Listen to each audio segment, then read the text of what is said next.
Nada de lo que existe se mantiene en la existencia por sí mismo. Si existimos es porque Dios nos ha creado. No nos creó. La creación es continua. Dios nos sostiene en el ser permanentemente. Cuando uno muere, no desaparece. Por eso tenemos consistencia, porque lo que Dios da, no quita. La muerte no es la desaparición, es el cambio a otra vida. Lo que Dios da nunca quita y por tanto tenemos una consistencia propia. Claro, como yo tengo consistencia propia, como yo existo, me puede dar la sensación de que yo soy el que me doy la vida, que yo me hago a mí mismo, que yo soy dueño de mi vida, que yo me he dado a mí el ser. Y no reconozco que todo lo que soy, que todo lo que tengo, incluso mi propia persona, es un regalo de Dios. Pero Dios da y nunca quita. Esto hay mucha gente que no lo ha descubierto. Hay mucha gente que no sabe que depende de Dios. Hay mucha gente muy buena que se cree que se ha hecho a sí misma. Y por tanto tiene la puerta cerrada a lo que se llama gracia. Este es el problema que hoy culturalmente tenemos. El gran problema que tenemos en estos momentos cultural es que la gente no conoce la gracia. ¿Por qué no conoce la gracia? Porque cree que se ha hecho a sí misma. Porque cree que lo que es, lo que vale, se debe a su propio esfuerzo. Y diría Pablo, ¿pero qué tienes que no lo hayas recibido? Por tanto, primera estructura del ser humano paradójica es que aunque tenemos consistencia propia, aunque vivimos y no se nos va a quitar la existencia, en realidad no se nos quita no porque nosotros seamos dueños de ella, sino porque el que nos lo ha dado es fiel. Lo que da no lo quita, Dios. Segunda paradoja. Somos una criatura muy especial. ¿Por qué somos muy especiales? Porque nosotros tenemos una vocación divina. Una vocación divina. Nosotros tenemos un afán de ser felices, de vivir en plenitud. Una gacela no tiene afán de ser feliz. Quiere comer y que no le coma el león. Un perro y un gato no tienen afán de felicidad. Es que su amo le dé de comer, le saque a la calle y le quite la caca del suelo. Bueno, ni eso ni le interesa. Él hace caca y punto. Pero las personas queremos ser felices, aspiramos a más. Había una canción de los años 60, los que somos mayores ya no la sabemos, todos queremos más y más y mucho más. No nos conformamos. Pero ¿por qué yo si tengo 1 millón quiero tener 2? Fijaros los políticos, los empresarios corruptos, pero si tienen más dinero de lo que van a poder vivir y gastar durante su vida, pues se corrompen por más. ¿Pero por qué? Hombre, uno entiende que si alguien no puede vivir, no tiene dinero para vivir, robe, porque necesita para vivir, pero alguien que tiene muchos millones quiere tener más millones. ¿Por qué? Uno tiene una familia, una mujer, hijos, un marido, hijos, y se va con otro. ¿Pero por qué? Porque todos queremos más y más y mucho más. Eva, ¿por qué pecó? Porque quería ser como Dios. ¿Está mal que Eva quisiera ser como Dios? ¿Está mal? ¿Está mal? No. No, porque la vocación de Eva, nuestra vocación, es ser como Dios. Pero la paradoja es que nosotros no podemos alcanzar el ser como Dios. nos lo tienen que dar gratis. Pero es que Dios nos lo quiere dar gratis. Pero nosotros no creemos que Dios nos lo quiere dar gratis. Y ese es el pecado, que queremos resolver nuestra vida por nosotros mismos. El pecado no es querer ser feliz. El pecado no es querer ser Dios, porque esa es nuestra vocación.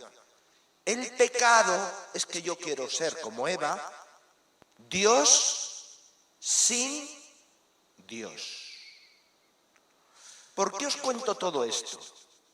Porque en el fondo el primer anuncio tiene que afrontar estas paradojas. ¿Por qué a una persona yo le hago un anuncio? Le acompaño, le hago un anuncio, la quiero, le doy testimonio, pero no se convierte. Pues porque en el fondo, en su libertad, no quiere perder su autonomía. Pero bueno, pero si esta persona es buenísima, ya. Pero en la resolución de la paradoja no quiere aceptar su dependencia. Esa persona es buenísima, pero se ha hecho a sí misma. Cree. Si nosotros no sabemos el dinamismo interno, cuáles son los retos, el misterio que hay en la vida y cómo se resuelven, podemos correr el peligro de quedarnos en las superficies y no entender lo que pasa debajo. Por eso tenemos que tener en cuenta esta doble paradoja, que no es una cosa de teólogos. Los teólogos lo hemos sistematizado, sino que es una experiencia nuestra, porque estas dos cosas que yo he dicho, todos tenemos experiencia de ello. Tenemos experiencia de la dependencia de Dios, providencia. Tenemos experiencia de que nos rebelamos contra Dios cuando ocurren cosas que no queremos. Tenemos experiencia de que a veces fastidiamos las cosas porque queremos contestarlas por nosotros mismos. Y tenemos experiencia de que lo mejor de nuestra vida se nos ha regalado. Estas experiencias que yo hablaba el último día son esenciales para poder luego acompañar a las personas. Pero si yo no reflexiono y yo no caigo en la cuenta cómo resuelvo estas paradojas, cuando yo me encuentre con una persona que tiene que resolver su misterio, su paradoja, no sé la palabra oportuna que le tengo que indicar. Por eso es importante que nosotros tengamos sabiduría humana, pero no de libros. Los libros ayudan, sino de la propia experiencia, Primera parte. ¿Cómo se resuelve esto? En la infraestructura. Todavía no hemos entrado en el primer anuncio, pero tenemos que entender lo que se juega de abajo.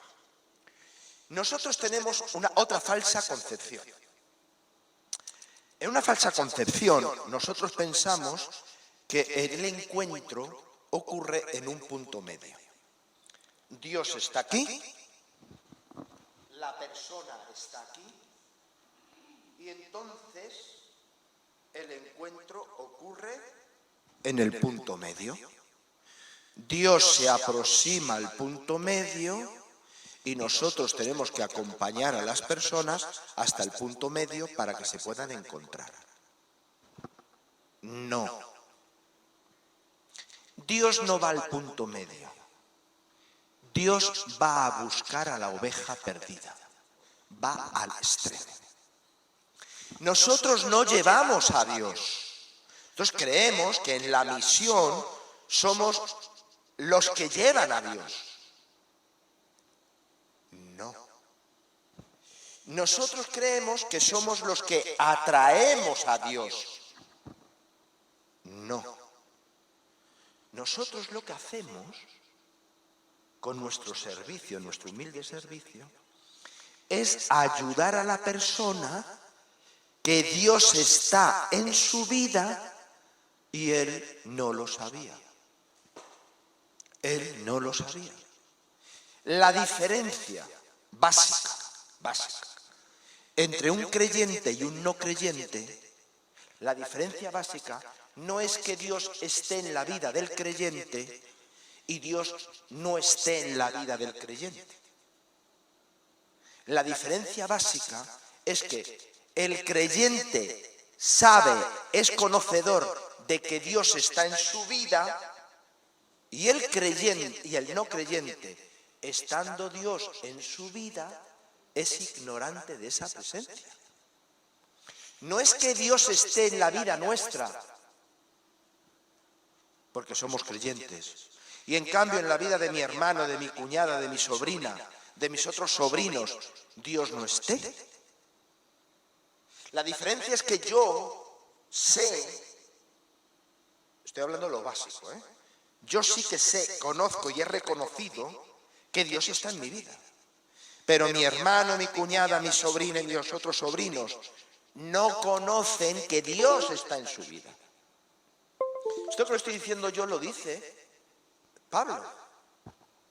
Es decir, Pablo, lo dice el concilio. El concilio hace dos afirmaciones radicales. Primera afirmación: en la encarnación del Hijo de Dios, en cierto modo se ha unido a todo ser humano. Por la encarnación del Hijo de Dios, no solamente se encarnó en la humanidad de Jesús en el seno de María, esa es una encarnación sustantiva, sustancial. Pero al unirse a la carne de María, o a tomar carne del seno de María, la carne del seno de María es nuestra carne, es nuestra humanidad.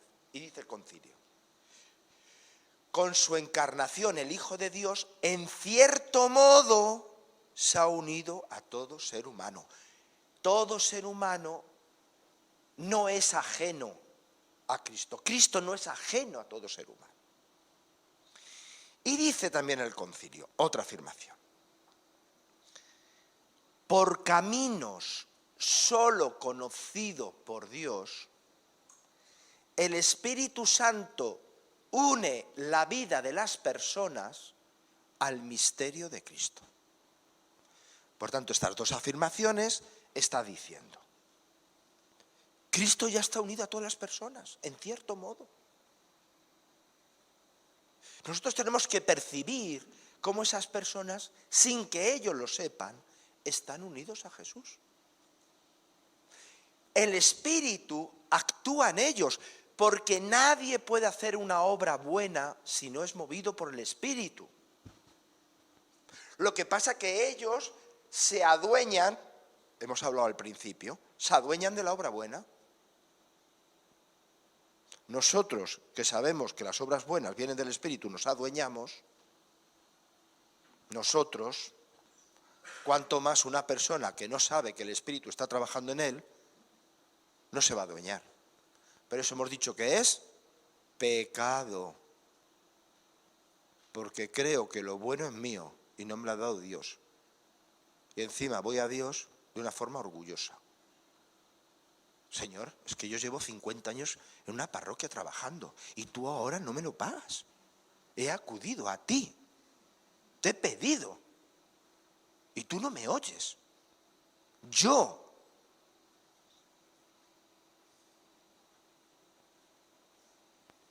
Por tanto, cuando nosotros vamos a esas personas, esto es muy importante, no llevamos a Dios. El encuentro entre Dios y esas personas a las que vamos no se une por medio. Dios, a través de su Hijo y bajo la gracia del Espíritu, no olvidemos que el Hijo es Dios y el Espíritu es Dios, ya está en la vida de las personas. Todo el proceso pastoral del primer anuncio, su secreto es desvelar esa presencia y proponerla a la libertad del sujeto. Desvelar esa presencia y proponerla a la libertad, porque Dios no violenta a las personas. Dios es muy celoso de la libertad de las personas. Dios se ha dado a sí mismo un límite. ¿Cuál es el límite que Dios ha dado a sí mismo? La libertad de las personas. Porque si Dios violentara la libertad de las personas, estaría violentando su propia creación.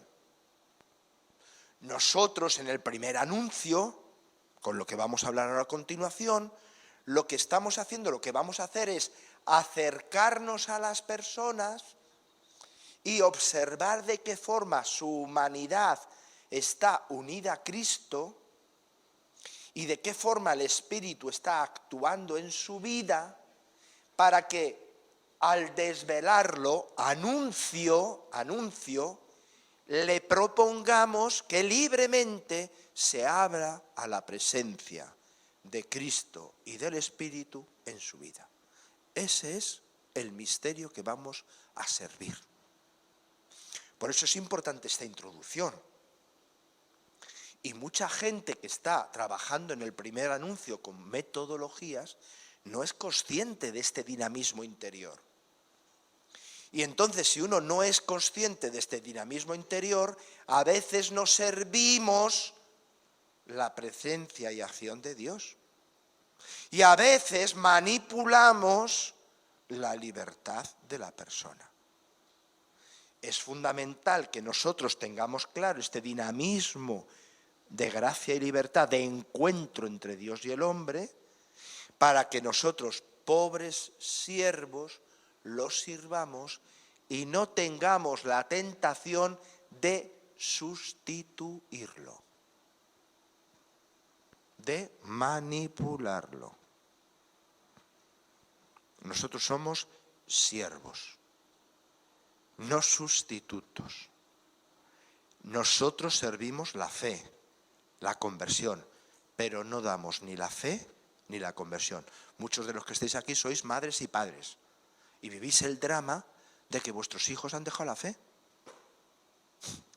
¿Qué no habéis hecho vosotros para que vuestros hijos tengan la fe? No os culpabilicéis. Es que la fe es un acto de libertad. ¿Qué no habéis hecho vosotros? Es que lo he hecho mal. Yo muchas veces gente mayor, ¿no?, con la cual es que lo he hecho mal, es que y tiene una conciencia de culpa, pero mujer, tú has hecho lo que has podido. Pues algunas cosas las habrás hecho mal y otras seguro que las has hecho muy bien, pero es que tu hijo, tu hija son libres. Son libres. Por tanto, el primer anuncio, y con esto concluyo la primera parte, esa introducción, ahora hemos hecho una introducción, pero es una introducción para situarnos donde estamos, ¿no? Esta introducción marca el misterio del hombre, del ser humano, misterio de gracia y libertad, misterio paradójico que el anuncio quiere iluminar y favorecer para que el misterio, para que la persona reconozca que en su misterio realmente está la presencia de un Dios que viene a su encuentro en su Hijo Jesucristo y que tiene la gracia del Espíritu por la cual su libertad puede responder. Este dinamismo lo tendríamos que aprender todos los cristianos, porque la misión es propia de todos los cristianos. Todos los cristianos deberíamos conocer este dinamismo, no teóricamente. No hace falta ir a la Ponti, a la Facultad de Teología, para aprender antropología teológica, sino que bajo la orientación de la Iglesia, en pequeños grupos de fe y vida, deberíamos reconocer esto que yo acabo de hablar en la experiencia propia y descubrir de qué forma nosotros nos hemos encontrado con Cristo.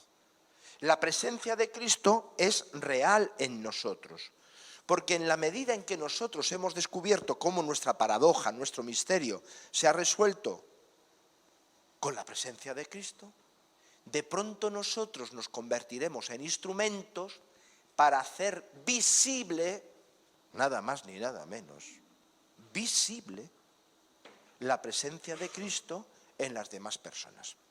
Ahí tenéis dos textos, uno de Nuevo Milenio y Neunte de San Juan Pablo II y otro de Deus Caritas Est, que recoge Papa de Benedicto XVI, que recoge el Papa Francisco. Mirad qué provocador es el texto de Nuevo Milenio Ineunte 16.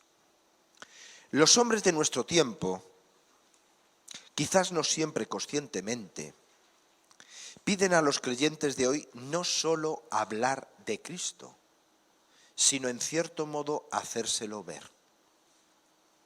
Y no es quizás cometido de la Iglesia reflejar la luz de Cristo en cada época de la historia y hacer resplandecer también su rostro ante las generaciones del nuevo milenio.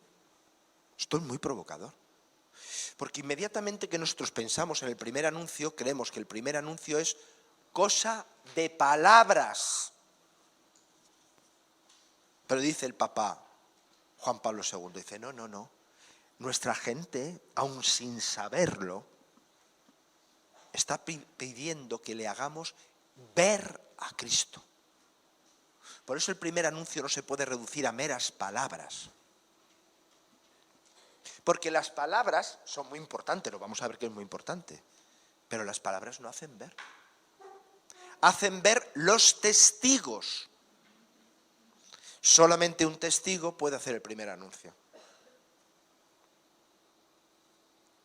Hacer el primer anuncio como mera palabra lo puede hacer un charlatán, un loro. Se aprende una fórmula y la va repitiendo. Pero hacer ver a Jesús solamente lo puede hacer un testigo. ¿Y por qué es preciso hacer ver a Jesús? Esta cita de Benedicto XVI que recoge el Papa Francisco, muy conocida, porque mientras yo no me encuentre, mientras una persona no se encuentre con Cristo, no se encuentre con Cristo, no que oiga hablar de Cristo, mientras no se encuentre con Cristo, pues no es cristiano. Hemos creído en el amor de Dios, así puede expresar el cristiano la opción fundamental de su vida. No se comienza a ser cristiano por una decisión ética o por una gran idea, sino por el encuentro con un acontecimiento, con una persona que da un nuevo horizonte a la vida y con ello una orientación decisiva. ¿Por qué estamos llamados a ser testigos? Porque solamente un testigo hace ver a Cristo. ¿Por qué no estamos llamados a reducir el anuncio a mera palabra? Porque la mera palabra, siendo muy importante, no representa en la carne a Cristo. ¿Quién representa en la carne a Cristo para que la gente se pueda encontrar? El testigo. Es que, aunque nosotros llevamos nuestro pecado, nuestra debilidad, estamos llamados a representar, a hacer presente a Cristo. Somos apóstoles, enviados de Cristo. Somos una iglesia apostólica, porque está sentado en el testimonio de los apóstoles. Hoy celebramos la cátedra de Pedro y tenemos aquí entre nosotros un sucesor de los apóstoles, el obispo. Pero la iglesia no es apostólica solamente porque está centrada, cimentada en la fe de los apóstoles, sino porque todo bautizado en su bautismo es apóstol de Cristo. ¿Y por qué es apóstol? Para que quien a vosotros os recibe, a mí me recibe. Quien a vosotros os escucha, a mí me escucha. Por eso el primer anuncio es muy comprometido. Por eso el primer anuncio, como vamos a ver, no se puede reducir a una mera fórmula, a una mera dinámica. Pasa por un testimonio. Pues bien, toda la comunidad cristiana estamos llamados a esto, toda la comunidad cristiana estamos comprometidos. Esto no es una misión que nos la damos nosotros mismos, sino que es el propio bautismo el que nos da esta misión y nos capacita. Dice el Papa Francisco, todo bautizado es un discípulo misionero, no es un discípulo y misionero. Como si hubiera un primer discípulo y misionero ya llegará. No, por el bautismo somos discípulos misioneros. Por el bautismo estamos incorporados en el seguimiento de Cristo para la misión. Y en la misión, misioneros, es donde ejercemos nuestro discipulado. Porque Cristo ha querido que a través de nuestro discipulado y nuestra misión le representemos. ¿De acuerdo? ¿Me estoy explicando?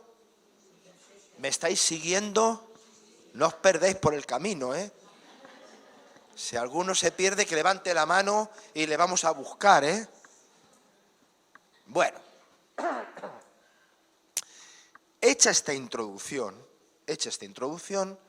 ahora ya lo que vamos a hacer va a ser ver las dos caras de la moneda.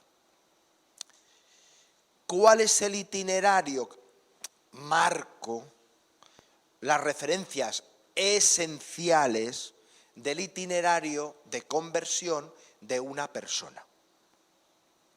Y luego la otra cara de la moneda. ¿Qué es lo que tiene que hacer un cristiano en particular y la comunidad cristiana en general para acompañar ese proceso de conversión que siguen las personas? ¿Vale?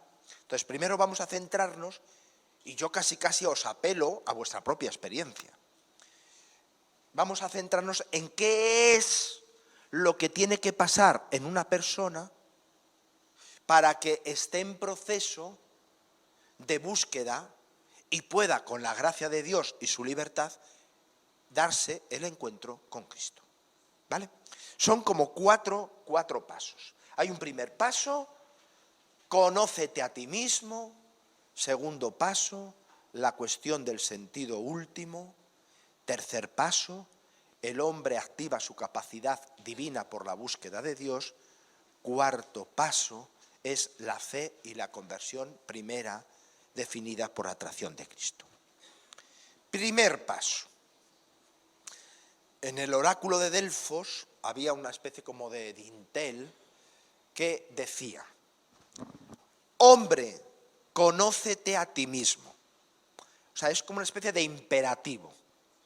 El imperativo que todo ser humano portamos desde el día de nuestro nacimiento es el imperativo de conocernos a nosotros mismos. Parecería una obviedad, pero mirar a vuestro alrededor. ¿Cuántos jóvenes no se conocen a sí mismos? Están evadidos en la superficie. ¿Cuántos hombres y mujeres maduros con 40, 45 años, porque verdaderamente no se conocen a sí mismos, hacen cosas estúpidas, como tirar por la vida, su vida por la borda? No se conocen a sí mismos. ¿Cuántas personas mayores con 70 años quieren vivir la adolescencia? Enfrente de mi casa tengo un centro de mayores y hay veces que me avergüenza. Pero me avergüenza, tengo vergüenza propia, ajena. Mujeres pintarrojeadas. Y hombres como un pincel con su pajarita. Por Dios. Hombre, conócete a ti mismo. Este es el imperativo, pero no es un imperativo cristiano, es un imperativo, estaba en el oráculo de Delfos, es un imperativo de todo ser humano. Todo ser humano tiene que ser consciente de su propia vida. Tiene que acercarse, aunque no lo comprenda, a su propio misterio. Hoy la mayoría de la gente, mucha gente, no es conocedora del misterio, de su propio misterio. No se conoce, se evade. Nuestra sociedad es una sociedad de evasión. Está todo hecho para la evasión. Mirad, el mejor ejemplo, que todos lo vivimos, la televisión. Te puede dar en un programa una situación dramática que te conmueve, te rompe por dentro, e inmediatamente después de 5 anuncios, que ya los anuncios es otra cosa, te pone otro programa de diversión. ¿Dónde queda el drama? Trivializado. Personas que van a la televisión a cortar los dramas humanos, el misterio que está tocando, misterio de injusticia, misterio de dolor, misterio de desesperanza, misterio, pero se hace de ello un espectáculo. Hasta el punto de que si la gente del entorno llora y esa persona llora, se ha conseguido el objetivo, porque hay más audiencia. Se trivializa. ¿Cuántas personas nos cuentan dramas riéndose o no tomando conciencia de lo que están viviendo? Hombre, mujer, conoce a ti mismo, conócete a ti mismo. La Iglesia, los cristianos, hemos de aceptar una palabra que dice el Papa Francisco. Hemos de aceptar ir a las periferias existenciales. Porque hoy la mayoría de la gente no quiere estar en la periferia existencial, sea cual sea. Incluso la propia persona la evade. Y nosotros los cristianos evadimos las periferias existenciales. Donde, hombre, conócete a ti mismo. Donde tomas conciencia de que tú te creías que eras el rey del mambo, que tú te hacías en tu vida y de pronto no tienes, no lo puedes. Que tenías todo planificado y de pronto te ha dado un infarto de corazón. Que tenías una vida maravillosa, montada, y de pronto se te rompe el matrimonio. O que tienes todo estupendo, y sientes un vacío dentro de tu corazón. Hómbrete, conócete a ti mismo. A mí me marcó mucho una anécdota de un grupo de jóvenes de confirmación de 19 años, universitarios. Y de pronto el padre de uno de ellos, un infarto de corazón, y en 2 días falleció. Todo el mundo fuimos, porque eso impacta mucho, ¿no?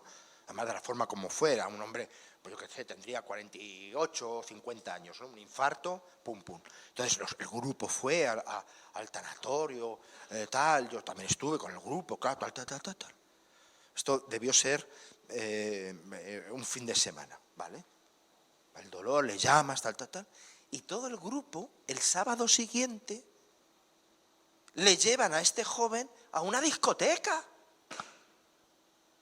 ¿Por qué? Para evadirse.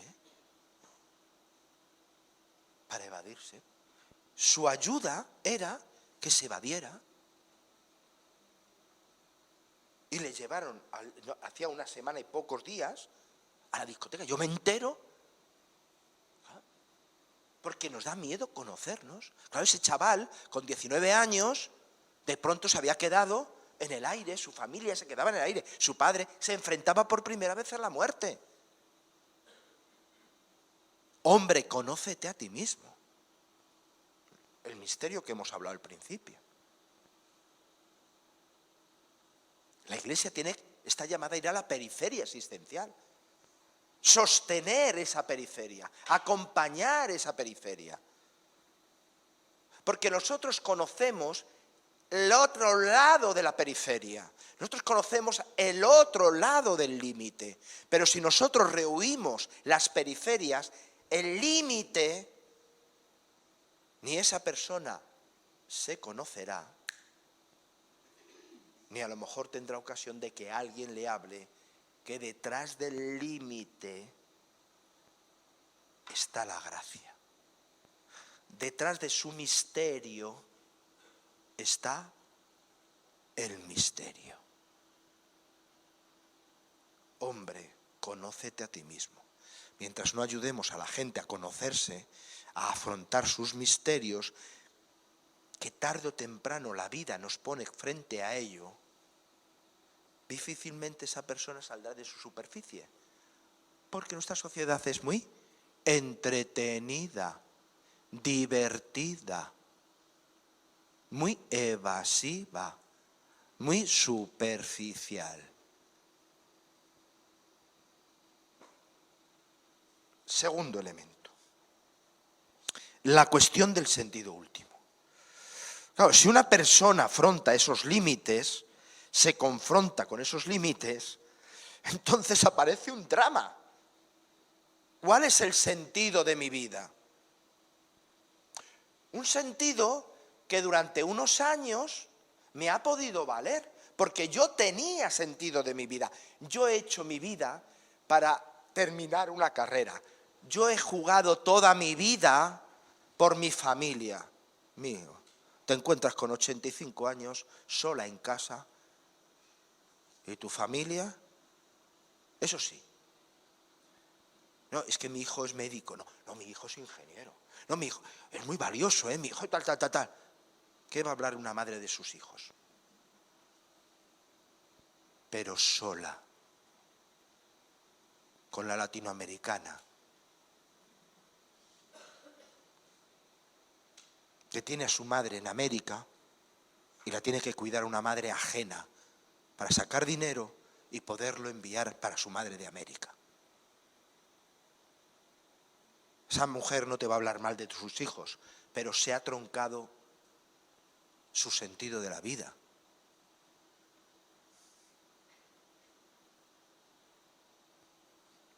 Porque todos tenemos un sentido de la vida, pero ese sentido de la vida aguanta la vida. Porque mi sentido de la vida es avanzar en mi trabajo, pero de pronto me quedo sin trabajo. El sentido de la vida es una vida divertida, fácil, estupenda, maravilloso, pero de pronto me encuentro solo, mis amigos me abandonan y aparece el suicidio. 4.200 suicidios el año pasado. La mayoría adolescentes y jóvenes. ¿Cuál es el sentido de la vida? Y es que el sentido de la vida yo no lo doy. Me lo tengo que encontrar. Porque si yo me doy el sentido de la vida, los sentidos de la vida que yo doy son limitados igual que yo soy. Y por eso esos sentidos de la vida parciales que nosotros damos, tarde o temprano se ponen en tela de juicio. Claro que esos sentidos de la vida pueden ser válidos durante un tiempo, claro. Pero hay situaciones que me ponen frente a la verdad, frente al misterio, frente a los límites. Y entonces me tengo que dar cuenta que yo no soy el que da el sentido de la vida, sino que tengo que encontrar el sentido de la vida. Que en cierto modo el sentido de la vida se me tiene que dar como un regalo.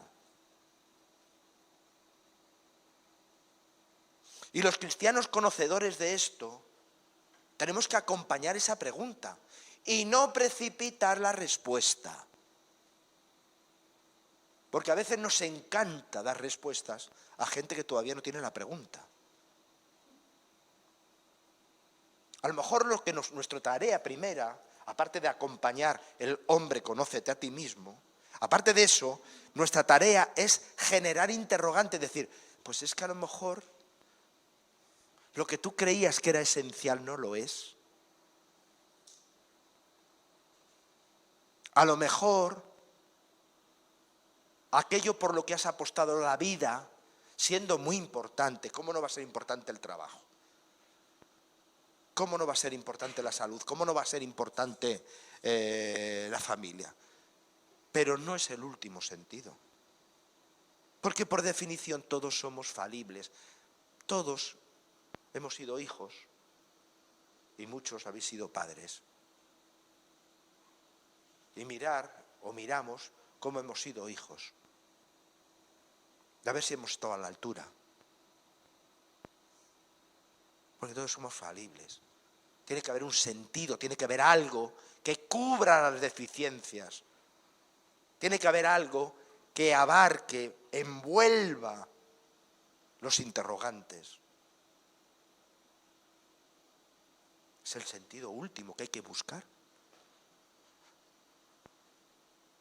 Mientras no haya una pregunta esencial, mientras estemos en la superficie y valga cualquier conversación, cuando tú visitas a estas personas, acompañas y llega un momento en que aparece la soledad, aunque te hablen muy bien de sus hijos, porque nunca van a dejar de hablar mal de sus hijos, pero ahí aparece la desesperanza, la soledad, la ingratitud. ¿Y cómo se da sentido a la desesperanza, a la experiencia de soledad y de ingratitud?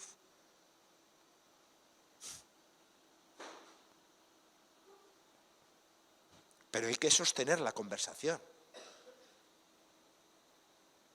Por eso, nadie puede acompañar una experiencia si previamente no la ha vivido él. Y no la ha aceptado él. Y no es conocedor de esas cuestiones en su propia vida.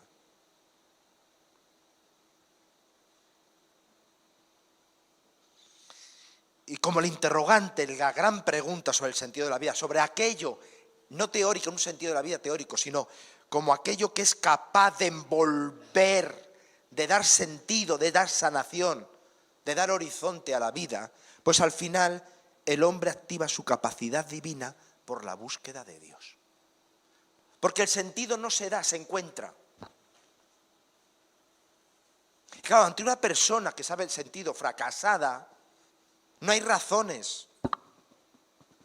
No hay razones. Ante una persona, el otro día, a una señora, que desde el sábado estoy rezando por ella, porque me conmovió profundamente.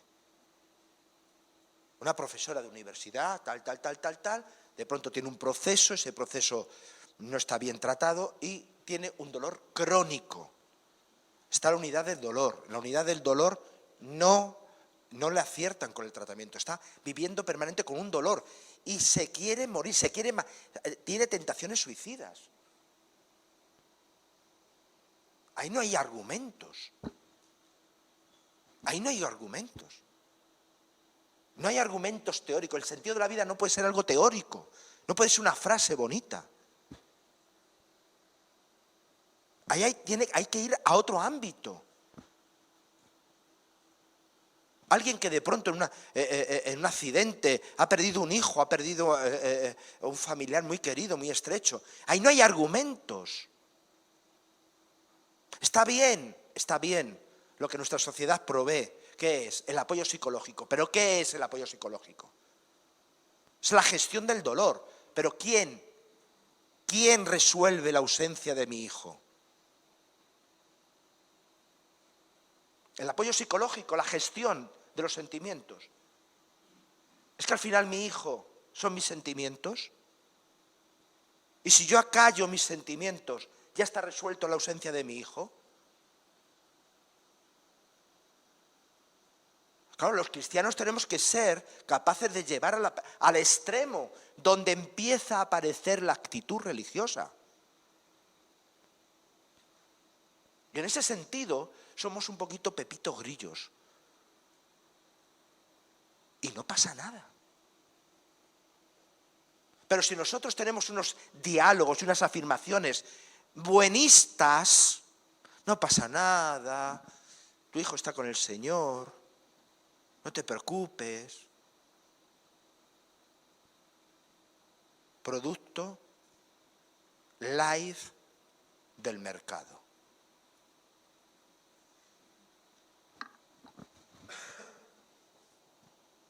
No. En ese acompañamiento hay que hacer preguntas y acompañar la pregunta. Y despertar el sentido religioso trascendente, es decir, la respuesta no va a venir ni de ti ni de mí. Hay una respuesta que viene más allá. Es una respuesta de gracia. En la medida en que tú te creas criatura, es decir, que tú no te has hecho a ti mismo, que tú no tienes los derechos, al contrario, en la medida que te reconozcas criatura, estás en disposición de abrirte a la gracia. En la medida en que tú crees que te has hecho a ti mismo, te frustrarás. En la medida en que tú has creído que tú vas a alcanzar la felicidad por ti mismo, te decepcionarás. Pero en la medida en que aceptas lo que tú eres y te abres aún más allá, que tú no tienes control, pero lo puedes pedir, te estás abriendo a Dios. Esta es la clave. Mientras una persona con toda humildad no pida, no solicite, no suplique, esa persona nos ha abierto el Evangelio. no se ha abierto al Evangelio. Podrá escuchar el Evangelio, podrá incluso recibirlo como idea, pero es la oración, la súplica. Así aparece en el Evangelio, coger los Evangelios, todas las personas que se acercan a Jesús, que le suplican, y en ese instante Jesús le dice, tu fe te ha salvado.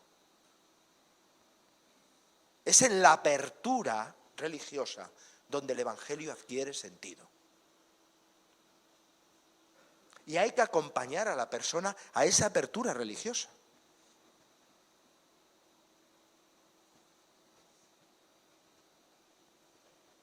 Hemos de dejarnos nosotros también acompañar a esa apertura religiosa.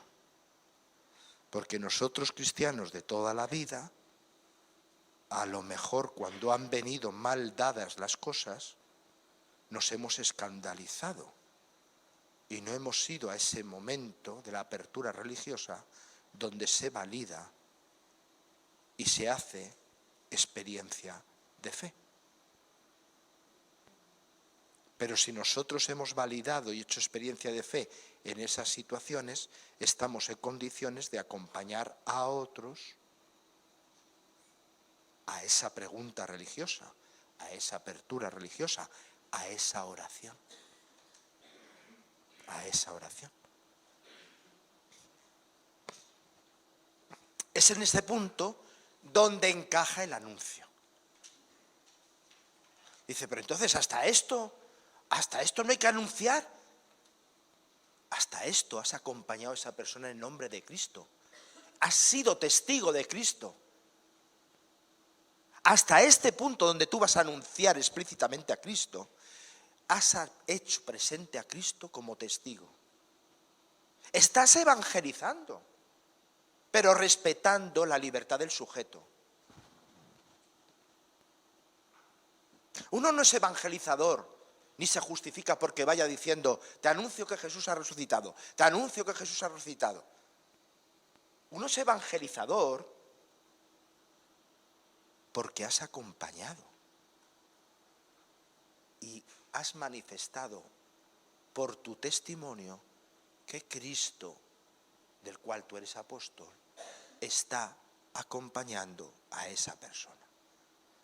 Está haciendo visible el acompañamiento de Dios, de tal forma que cuando hay anuncio, se hace visible y se da sentido, se comprende todo lo que ha ocurrido. Lo que está ocurriendo dentro de la persona y explicando por qué tú has actuado de ese modo. El carisma, en este caso, no es solamente palabra, es testimonio. Cristo se ha hecho presente su testigo, dice el directorio para la catequesis. El querigma es Cristo mismo que se ha hecho presente su testigo.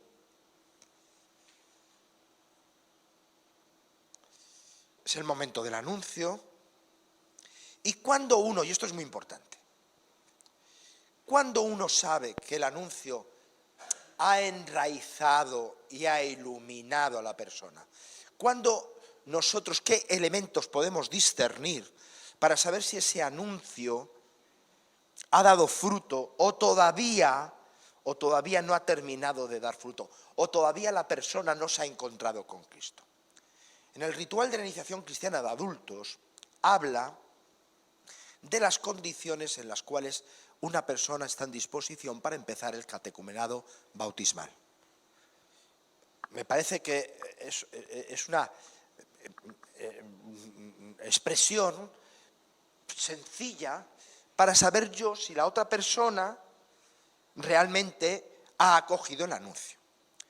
El ritual de la iniciación cristiana de adultos reproduce un texto del concilio, de Ad Gentes. Ad Gentes, no sé si 13 o 14. No lo he apuntado, pero bueno, 13 o 14. Dice, tenéis ahí, para dar este paso, se requiere que en los candidatos, la persona que ha escuchado el anuncio, una vida espiritual inicial, los conocimientos fundamentales de la doctrina cristiana, a saber, la primera, fe concebida en el tiempo del precatumado. Una conversión inicial, la voluntad de cambiar la vida, de empezar el trato con Dios en Cristo. Por tanto, los primeros sentimientos de penitencia y el uso incipiente de invocar a Dios y hacer oración, acompañados de las primeras experiencias en el trato y espiritualidad de los cristianos. Resumiendo, 3 elementos. O sea, la espiritualidad, una espiritualidad básica, un contacto con cristianos, un trato con Dios, un conocimiento con Dios, dice el Rica, tratando de sintetizar. Y esto es lo que decía que era de adyentes. 3 elementos. La persona se ha de sentir arrancada del pecado. No necesariamente porque sea muy pecadora, sino porque su vida iba al margen de Dios. Hay dinamismos de primer anuncio que cargan las tintas. Cuando buscamos un testigo, ¿qué buscamos? Alguien que ha sido muy malo, muy malo, muy malo, muy malo, de pronto se ha encontrado con Cristo y ha pasado a ser muy bueno, muy bueno, muy bueno. Pues eso no ocurre en la vida ordinaria. La gente no es muy mala, muy mala, muy mala. Y pasa a ser muy buena, muy buena, muy buena. Pero sí que la mayoría de la gente vive al margen de Dios. Hace una gran injusticia con Dios, lo que hemos dicho antes. Se ha apropiado del don de Dios y vivía al margen de Dios. Ese es el pecado radical. Ese es el pecado radical. Dice Rica y el Concilio, la persona que se ha encontrado con Cristo, con el amor de Dios en Cristo, se siente arrancado del pecado. Se siente que su vida estaba en el pecado, que estaba haciendo una grave injusticia con Dios. ¿Por qué? Porque vivía al margen de Dios, aprovechándose de sus dones y no dando gracias a Dios. Segundo elemento, vuelto al amor de Dios, atraído por el amor de Dios, deseoso que el amor de Dios le arrope, le acompañe, le fundamente. Tercero, pide ser discípulo de Cristo, quiere ser discípulo de Cristo, porque sabe que para liberarse del propio egoísmo, del propio pecado, para poder responder al amor de Dios y acoger el amor de Dios, hay que ser como Jesús, que es el Hijo de Dios. Entonces desea ser como Jesús. Y para desear ser como Jesús, pide el bautismo. O dicho de otra forma, va a la iglesia porque en la iglesia es donde está Jesús.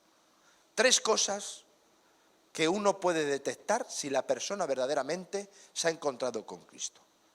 Se siente arrancado del pecado, es decir, ha salido de sus propios caminos, a veces muy pecadores, muy pecadores, muy pecadores, y otras veces no pecadores, sino porque iba por sus propios caminos. Segundo, reconoce el amor de Dios y quiere ponerse bajo el amparo del amor de Dios, porque Dios le ama y consiente en ese amparo. Tercero, ¿y cómo lo hace? Siguiendo a Jesús, identificándose con Jesús. Y esto lo hace de una forma concreta, no a ese Jesús que siente. Lo hablamos la última vez. Al Jesús real, no el que yo siento, no mi Jesús, sino el Jesús real. ¿Y dónde yo encuentro el Jesús real? En la iglesia. Y pido entrar en contacto con la iglesia. Por tanto, fijaros el periplo que debería hacer, los hitos, los mojones de ese periplo de la indiferencia a la conversión inicial, que debe acompañar la pastoral del primer anuncio. Ayudar a sacar de la superficialidad. Conócete a ti mismo. A plantearse la cuestión fundamental de la vida, una cuestión, un sentido que se encuentra, no que uno se lo da, porque el sentido es algo que nos desborda. Tercero, que esa búsqueda del sentido me lleve más allá de mí mismo, me abra, en cierto modo, a la gracia de Dios.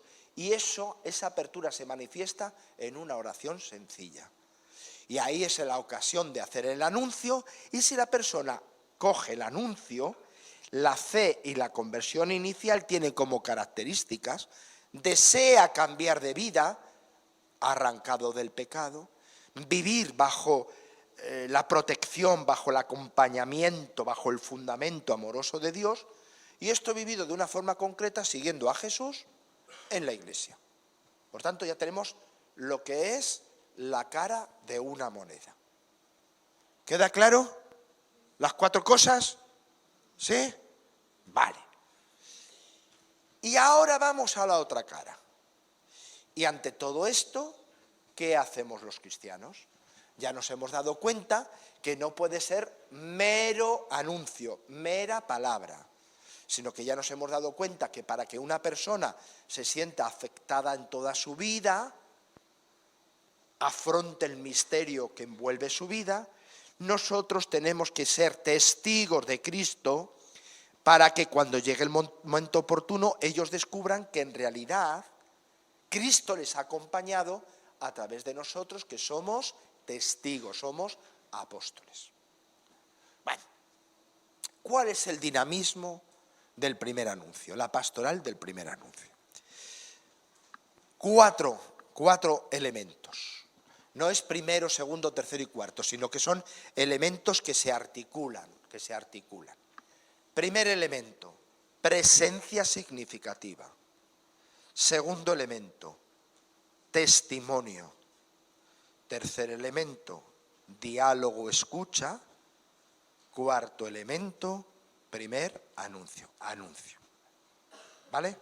Repito, yo he dicho primero, segundo, tercero, cuarto, pero no es este orden, sino que está como articulado, ¿no? Articulado, ¿vale? Bien, primero, presencia. Presencia significativa. Primera cosa. ¿Cuáles son los ámbitos privilegiados de la misión para un cristiano? Allí donde está. Ante todo, mi primer ámbito privilegiado de la misión es mi familia, parte de ella no creyente. Mi primer ámbito privilegiado de la misión, para mí, son algunos amigos míos no creyentes. Luego también, si soy enviado a una asociación, vale. ¿Cuál es el primer ámbito de la misión de cada uno de los que estamos aquí? Allí donde vivimos. La mayoría de donde nosotros vivimos ya no son creyentes. Por tanto, es una presencia apostólica. Presencia apostólica. ¿Qué significa esto? Mirad, yo con mis hermanos, soy un hermano más, tengo 2 hermanos y yo el tercero. Somos 3 hermanos. Entonces, yo tengo como exigencia, igual que mis hermanos, ser buen hermano.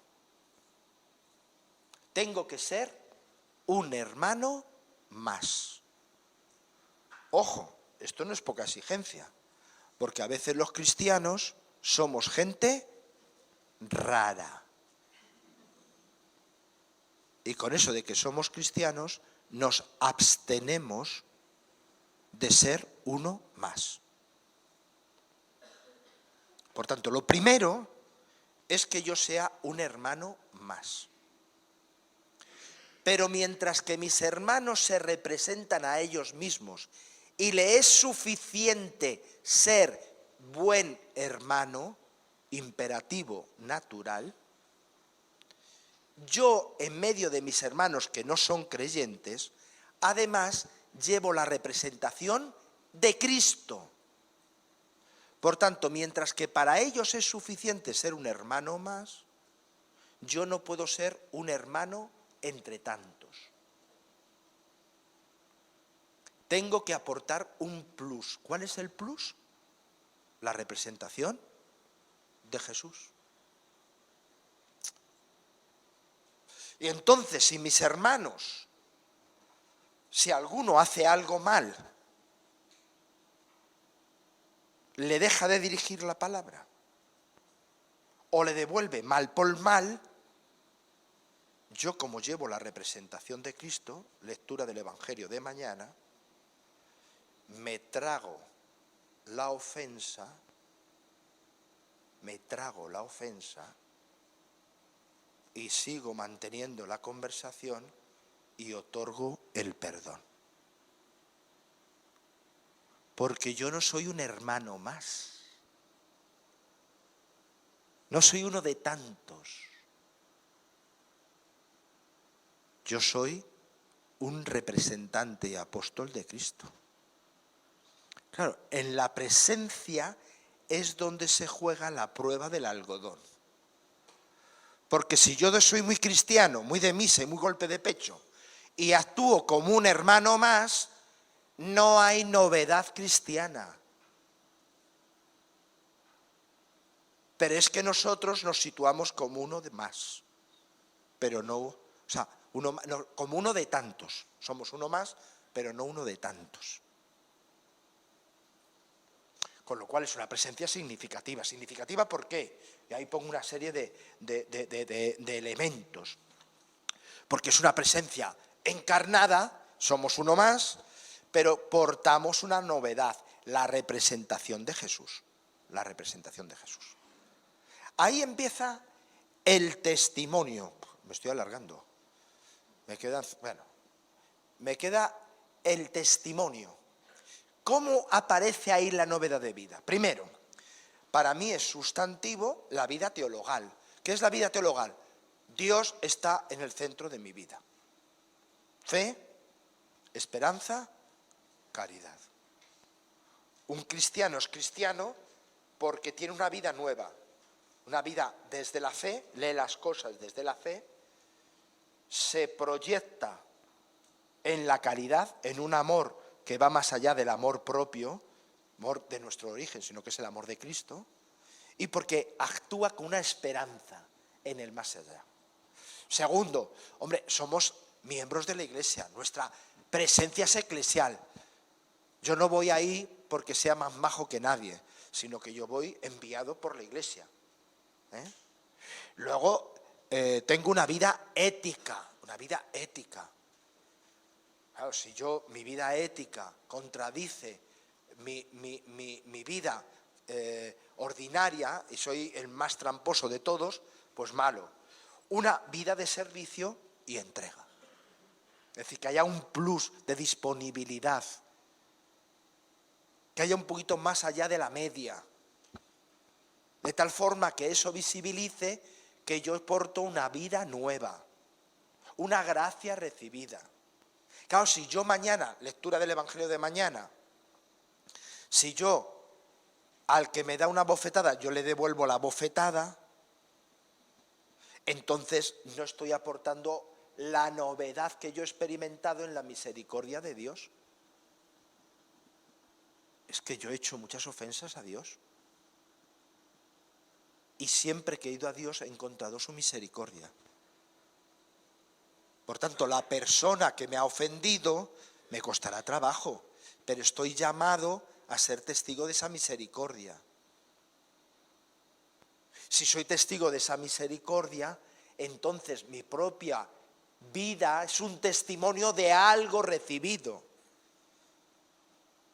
Pero si yo la medida que hago es la medida meramente humana, pues entonces no aporto novedad. Si amáis a los que os aman, ¿qué méritos tenéis? También los pecadores aman a los que os aman.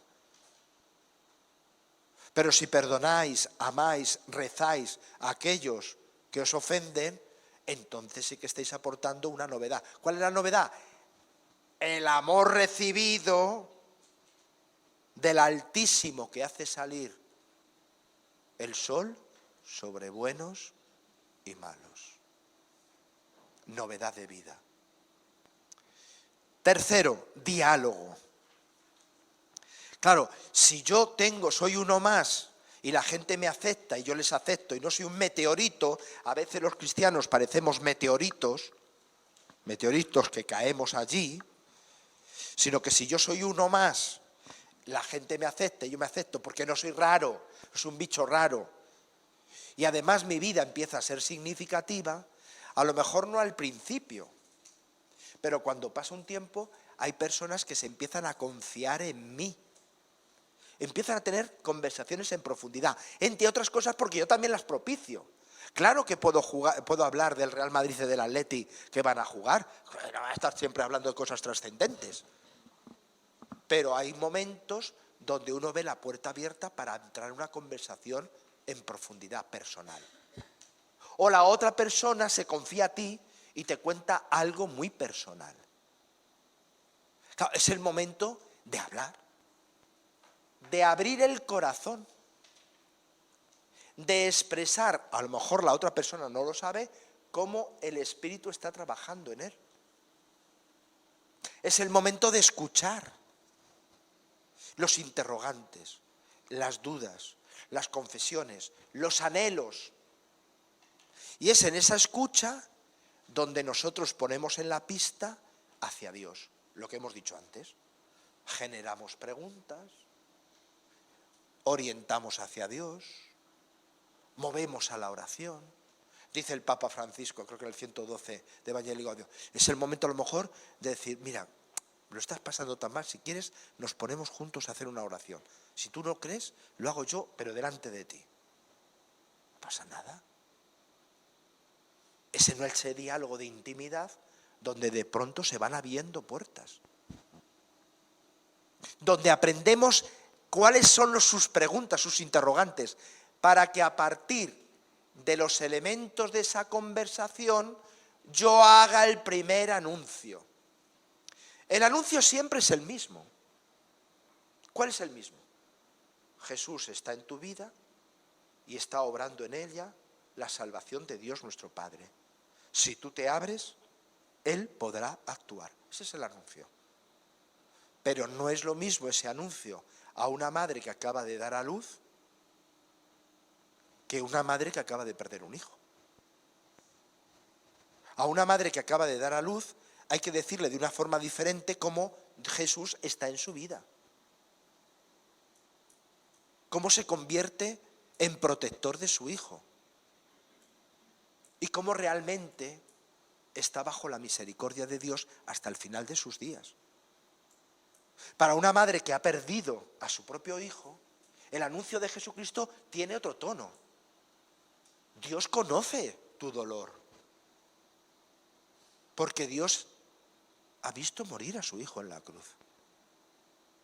El misterio de dolor que tú estás viviendo no es desconocido para Dios. Ese dolor que tú sientes yo no sé, porque yo no lo he pasado. Yo no sé cómo decirte, pero sí que te digo que Dios lo conoce. Y Dios lo ha abierto a la esperanza porque ha resucitado a su hijo y seguro que tu hijo ha resucitado o resucitará. El anuncio es el mismo, pero la gramática es diferente. Pero ¿cómo yo puedo adaptar el anuncio si previamente no he escuchado? Si yo voy con mi rollo y lo suelto, sin saber las puertas abiertas de la otra persona. Sin embargo, si yo he escuchado, he acompañado, me reconoce, yo reconozco a esa persona, mis palabras tienen más sentido. ¿Por qué? Porque yo he aparecido como un testigo de Jesús, lo hemos dicho al principio, no un mero vocero, no alguien que dice algo de teoría, sino que aparezco como alguien que da testimonio de Jesús, humilde y sencillamente, y lo ofrece a la libertad del otro sujeto. Muchas gracias por estar aquí e intentar ser otra pequeña luz dentro de esa luz que tenemos que seguir guiándonos y nosotros a nosotros mismos. Teníamos una duda porque sí que el grupo le llamó la atención de que para poder ayudar a otras personas lo importante es que el prójimo quiera ser ayudado. Que el prójimo, para ayudar a otras personas, para llevar el Evangelio hacia él, lo importante es que ese prójimo, el que tenemos a nuestro lado, quiera ser ayudado.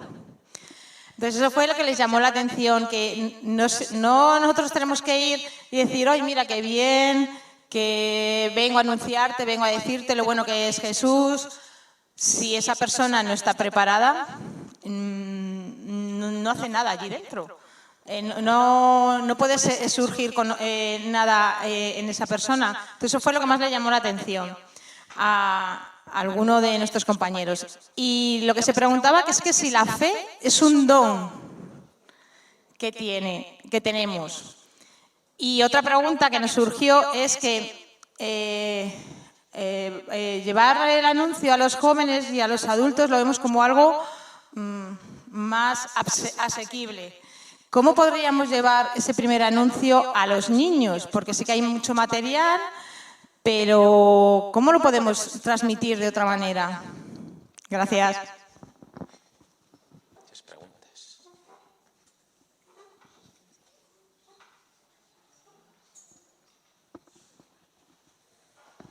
Bueno, primera cosa, lo que he dicho, presencia, testimonio, diálogo, anuncio, eso puede ser 3 meses, 3 años o 5 años. Pero la misma paciencia que Dios ha tenido con nosotros. O la misma paciencia que Dios tuvo con el pueblo de Israel. Desde Abraham hasta el nacimiento de Jesús, 1900 años. Por eso las fórmulas efectistas, o sea, nos tenemos que tomar muy en serio la libertad del sujeto, ¿eh? La libertad, porque Dios se la toma muy en serio. Por tanto, tiempo. Es verdad, cuando estaba la sociedad de cristiandad, pues nos convertíamos, más que convertirnos, socialmente éramos cristianos. Pero ahora los procesos de conversión son muy personales, y eso... Porque la fe es gracia, es que es así, la fe es gracia, es ejercicio de gracia y libertad. O brota en la conjunción de la gracia y de la libertad. No es que Dios no quiera dar la fe, pero Dios da la fe en la medida en que el sujeto es receptivo. Entonces, en esa dinámica de gracia y libertad es donde nosotros nos ponemos a servir. Pero nosotros no somos dueños ni de la gracia, ni somos dueños de la libertad. Dios ha querido que nosotros seamos colaboradores y como tales nos ponemos a colaborar. Pero nosotros no somos los que damos la fe. No forzamos, y si forzamos mal, es que no es fe. Es que no es fe. Por tanto, nosotros introducemos esa dinámica de gracia. Por eso es tan importante que nosotros tengamos experiencia de eso en nuestra vida. Porque si nosotros hemos hecho de la fe, más que un don, una posesión, una mala concepción de lo que es la fe, pretenderemos en los demás hacer también una posesión. No, a los niños no se habla tanto del primer anuncio. Un niño no se habla del primer anuncio. El niño se llama del despertar religioso, despertar cristiano. Porque un niño, un niño está muy abierto a la dimensión espiritual, más de lo que nos imaginamos. Habitualmente somos los adultos los que cerramos esa apertura religiosa de un niño. Hay un pequeño librito mío para los que sois abuelos o abuelas, o los que trabajáis con niños muy pequeños, se llama Sorprendente Infancia. Y en ese libro lo que yo hago caer en la cuenta, también a los catequistas de niños pequeños, es caer en la cuenta de que los niños tienen una apertura más a lo misterio, a lo religioso, más que nosotros. Lo que pasa es que nosotros no sabemos entenderles y a veces lo frustramos. Entonces, se trata de favorecer esa apertura suya religiosa, dirigirla hacia Jesús, hacia el Padre de Jesús, hacia la experiencia que el Espíritu produce en ellos y los va provocando. Pero ellos no saben leerlo y a veces nosotros tampoco.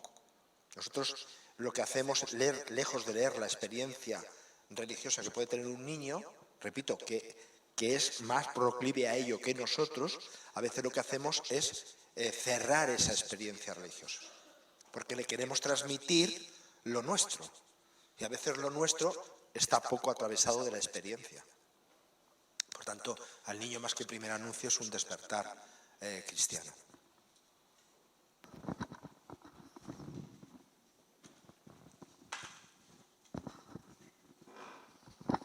Buenos días. Bueno, primero transmitir que escuchándote, aunque hay muchas cosas que es verdad que las hemos escuchado pues ya algunas veces, pero siempre te cuestiona. A mí me gustaría que nos dijeras desde tu punto de vista, para escucharlo también, qué oportunidades tiene para nosotros el momento que estamos viviendo. Porque siempre pensamos que estamos en este modo de primer anuncio porque el mundo se nos ha perdido, que en parte es verdad, y que ahí vamos a ir nosotros a evangelizar. Yo cuando te escuchaba y nos dabas las claves, antes comentaba con alguno, ¿no? Yo hay cosas que no he vivido personalmente, porque he vivido en otro tiempo donde a mí, mi familia me llevó a la iglesia, me enseñó a rezar. Hay preguntas que no me he hecho, yo hay preguntas que no me he hecho. Yo hay situaciones vitales por las que no he pasado y hoy les toca pasar, ¿no? Entonces yo no sé si yo he vivido una fe mejor, no lo sé, solo sé que he vivido la mía, mi proceso, ¿no? Pero sí creo que este momento en el que, bueno, estamos viviendo, también nosotros como iglesia, posiblemente sea un momento de conversión hacia adentro, de tener que salir, de tener que hacernos preguntas también, no lo sé. No sé si tú nos podrías ayudar a cambiar un poco también el lenguaje y salirnos de la queja, del decir ya no vienen, ya no están, qué tenemos que hacer para que vuelvan, a un lenguaje más de, bueno, ¿qué nos supone esto a nosotros y por qué podemos salir también con una fe más auténtica en este proceso?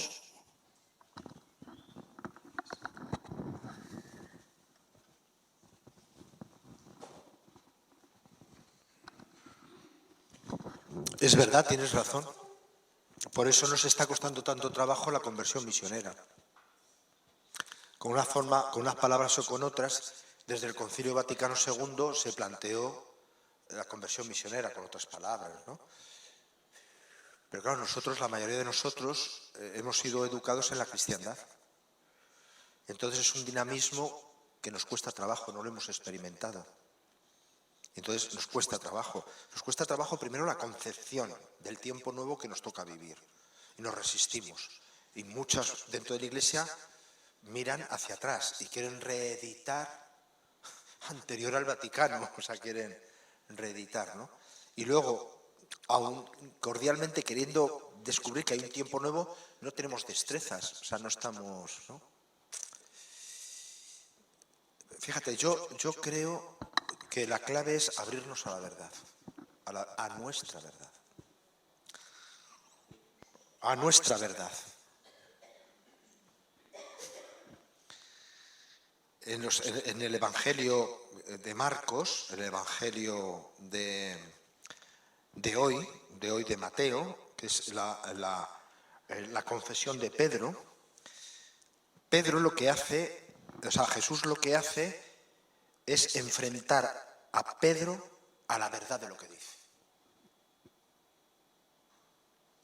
Tú eres el Mesías, el Hijo de Dios. Pedro ha confesado la fe.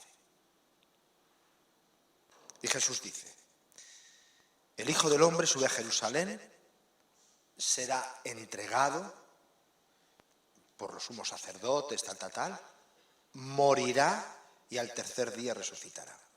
Y entonces inmediatamente Pedro dice, no lo quiera Dios. Es decir, Jesús le ha enfrentado a la verdad de su fe. ¿Cuál es la verdad de la fe? La fe se juega en el límite de Cristo, que es el límite nuestro. Si nosotros no contrastamos nuestra fe con nuestros límites o con los límites de la gente que tenemos que acompañar, nuestra fe no termina de ser veraz. El precio para poder transmitir la fe, para poder dar testimonio de la verdad, de la fe, es pasar por la prueba de la verdad de lo humano. Y por eso, cuando llegamos a ese punto, hay muchas deserciones. Muchos bancos se quedan vacíos. Si muchos bancos se quedan vacíos, en la hora de la verdad. Quien quiera ser discípulo, niéguese a sí mismo, cargue con su cruz y me siga. ¿Cómo vamos a pretender traer a gente que hay que decirle, niégate a ti mismo, carga con tu cruz y sigue? El criterio de la verdad humana. Pero la verdad humana es nuestra verdad. Y si por el momento no hemos estado en el límite de la verdad nuestra, sí que hay al lado nuestro gente que está enfrentada a ese límite. Jesús lleva a Pedro a la confesión en el límite, y Pedro no acepta. Y Pedro no acepta. Tampoco aceptará luego en la cruz. Solamente pasando por la Pascua, Pedro y los demás apóstoles se podrán convertir en apóstoles.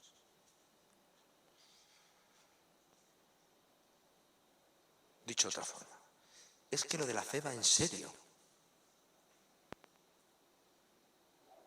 Es que la fe no es una ideología, es que se juega en ella la vida. Nos jugamos en ella la vida. Plantearte, pues, un poco un debate, ¿no?, que hay en la Iglesia, ¿no?, de estos años desde que se creó el movimiento de renovación carismática, ¿no?, que hace un poco hincapié en como en Pentecostés, ¿no?, la Iglesia cambia, los apóstoles experimentan la fuerza del Espíritu, ¿no? Entonces se comenta, ¿no?, de la necesidad de volver, ¿no?, o sea, de invocar al Espíritu Santo, ¿no?, que está un poco abandonado, ¿no? ¿En qué medida eso lo estamos haciendo o no? Y si es verosímil, porque hay cierto silencio, ¿no?, acerca de ello, ¿no? Parece que cuesta, ¿no?, compartir esta visión, ¿no?, esperanzadora, ¿no?, de que tenemos poder, ¿no?, de que no podemos solamente basarlo en nuestra sabiduría humana, ¿no?, como le ocurrió a San Pablo, ¿no?, cuando fracasó en Atenas, ¿no?, con una cultura, un ambiente hostil como el nuestro, tan hostil como el nuestro, ¿no?, actualmente. Entonces, esa invocación al Espíritu Santo, bueno, algunas voces, ¿no?, del movimiento de renovación carismática hablan de la importancia de invocarlo a través de seminarios de vida en el Espíritu, ¿no? ¿Eso es factible? ¿Da resultado? ¿En qué medida habría que trabajarlo más? O bueno, como se dice, bueno, es que todos los testimonios que hubo en los Hechos de los Apóstoles, ¿no?, de la expansión tan fuerte, ¿no?, como consecuencia también de los signos, las señales que hacían, ¿no?, los apóstoles, de curaciones, sanaciones, ¿no?, pues no se han vuelto a dar. Claro, eso hay miedo a que cree frustración, ¿no? Pero habría que activarlo, habría que tratar de hacer esa oración en el acompañamiento, de tratar de hacer esa oración como ha sugerido, ¿no?, que cuando estemos con una persona no creyente, ¿no?, que podemos hacer oración con él, ¿no?, aunque él no lo crea o no quiera participar en la oración, pero sí animarle, ¿no? ¿En qué medida esa línea se puede desarrollar o no?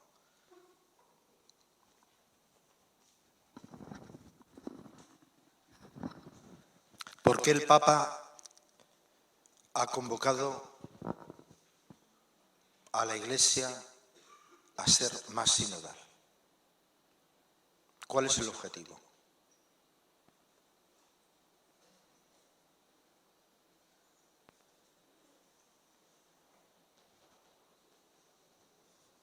¿Alguno esta pregunta ha respondido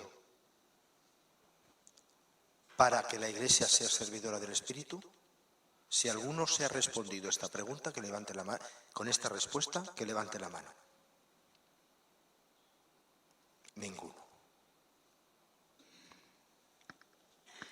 ¿Por qué la Iglesia tiene que ser sinodal? Porque toda la Iglesia se pone a la escucha del Espíritu. Toda la Iglesia se pone a la escucha del Espíritu. Porque todos los bautizados tienen capacidad de escuchar el Espíritu. Y dentro de la Iglesia, es verdad, hay misiones diferentes, ministerios diferentes y funciones diferentes. Pero todos se ponen a escuchar al Espíritu.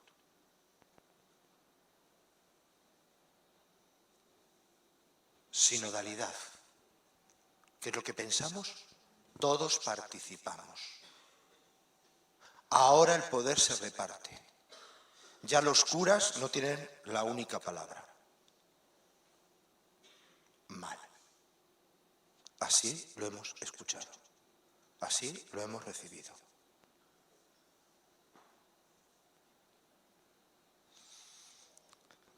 Lo que el Papa ha pretendido fundamentalmente en la sinodalidad es reconocer el protagonismo del Espíritu. Pero para poder reconocer el protagonismo del Espíritu, todo el mundo, todos, nos ponemos a la escucha del Espíritu. No nos ponemos a la escucha de lo que cada uno piensa, dice. No.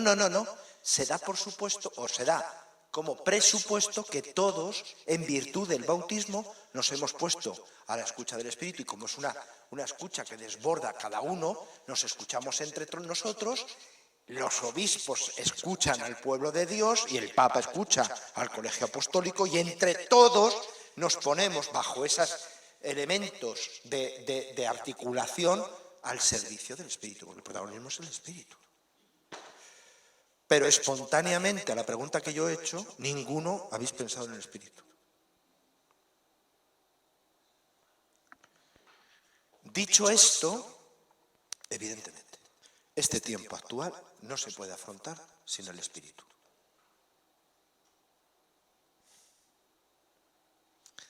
Tú vienes armado, vienes con una espada, vienes con un casco, yo voy a ti en el nombre del Señor. David y Goliat. Entonces, a esta sociedad, a esta cultura tan potente, donde la Iglesia cada vez es más pequeña, más insignificante. Es que lo que nosotros, los que tenemos ya unos años, la Iglesia que conocíamos, era una Iglesia que hablaba de tú a tú al mundo. Ahora la Iglesia ya no habla de tú a tú. El obispo de Salamanca era un personaje en Salamanca. Ahora es un obispillo. O sea, que no va en contra de él nada. Si ahora ha llamado obispillo a don José Luis, no.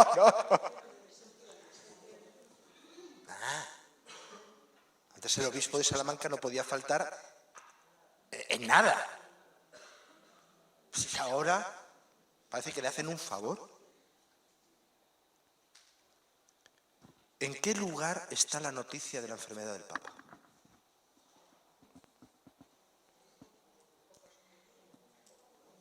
Coges el ABC y tienes que empezar a bajar y aparece la noticia. El Congreso de las Vocaciones del fin de semana pasado. 3.000 personas. ¿Alguien ha dado la noticia?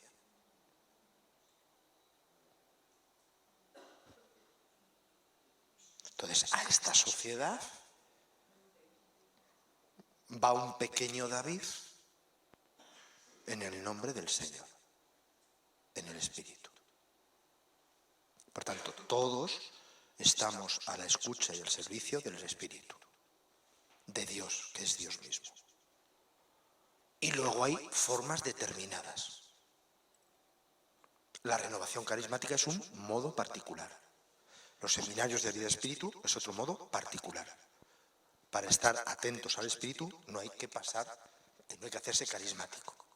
Quien se sienta llamado a eso, bendito sea Dios. Pero sí que todos estamos llamados a ser servidores del Espíritu. Porque si el Señor no construye la casa, en vano se cansan los albañiles.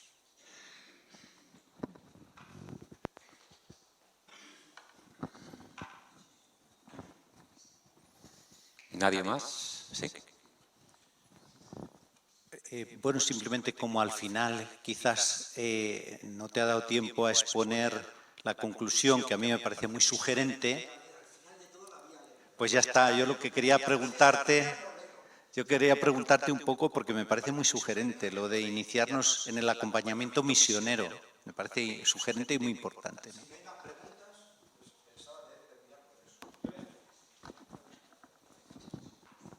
Dentro de lo que hemos estado tratando y viendo, a veces parece como que el primer anuncio es algo muy personal, ¿no? De persona a persona, un testimonio directo, ¿no? En ese sentido me gustaría preguntar qué lugar ocupa en este proceso, en este itinerario del primer anuncio, la comunidad. Las comunidades parroquiales, las comunidades locales, las diócesis, es decir, ¿en qué situación tienen o que pueden tener la comunidad dentro de este proceso, de este itinerario? Muy bien, muchas gracias. Vamos a ver, es que no existe un cristiano por libre. ¿Dónde hacemos la experiencia de fe? De hecho, yo os he dicho antes que previamente, para poder ser misioneros, para poder hacer este itinerario, nosotros hemos tenido que hacer esta experiencia. Esto no se hace individualmente, esto se hace en el seno de la Iglesia.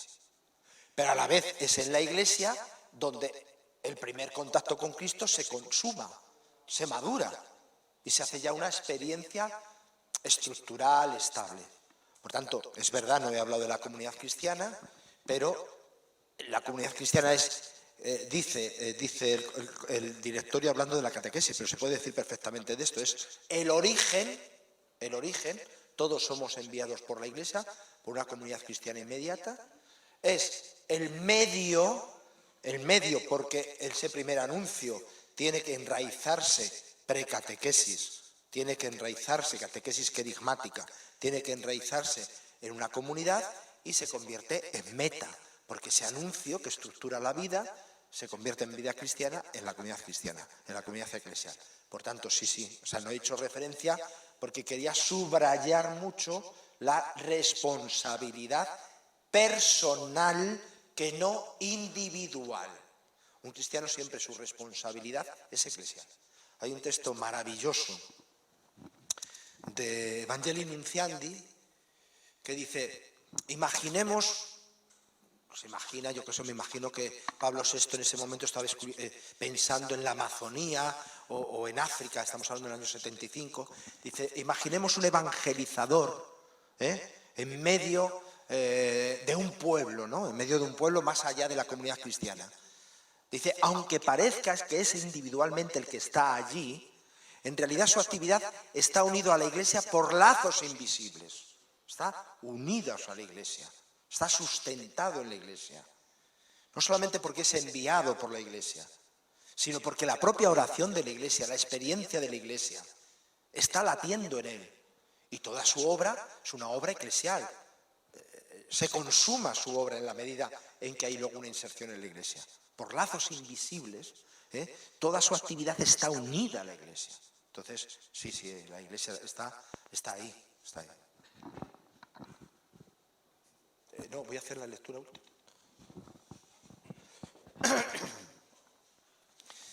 Entonces, claro, todo esto que hemos hablado es una responsabilidad de la Iglesia y una responsabilidad por parte nuestra. Claro, es que yo lo he dicho y os lo repito, esto no puede quedar una charla. Esto de alguna forma tiene que tener forma en que en vuestros pueblos, en la zona, en las unidades pastorales, lo que sea, crear un grupo donde podáis, en primer lugar, hacer esta experiencia para capacitaros eclesialmente para poder hacer esto. Esto es de Evangelii Gaudium, son 2 números. En una civilización paradójicamente herida de anonimato y a la vez obsesionada por los detalles de la vida de los demás, impudorosamente enferma de curiosidad malsana, la Iglesia necesita la mirada cercana para contemplar, conmoverse y detenerse ante los otros cuantas veces sea necesario.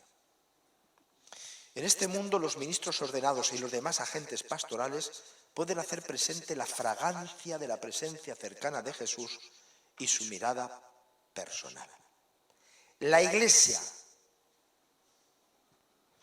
la diócesis, los arciprestazgos, las unidades pastorales, las parroquias, tendrá que iniciar a sus hermanos, sacerdotes, religiosos y laicos, en este arte de acompañamiento para que todos aprendan siempre a quitarse las sandalias ante la tierra sagrada del otro.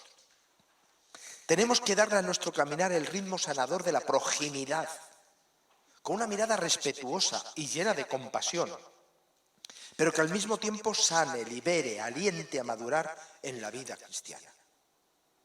Aunque suene obvio, el acompañamiento espiritual debe llevar más y más a Dios, en quien podemos alcanzar la verdadera libertad. El acompañamiento sería contraproducente si se convirtiera en una suerte de terapia que fomente este encierro de las personas en su inmanencia y deje de ser una peregrinación con Cristo hacia el Padre. El acompañamiento es un acompañamiento hacia Dios. Es un peregrinaje unidos a Cristo hacia el Padre.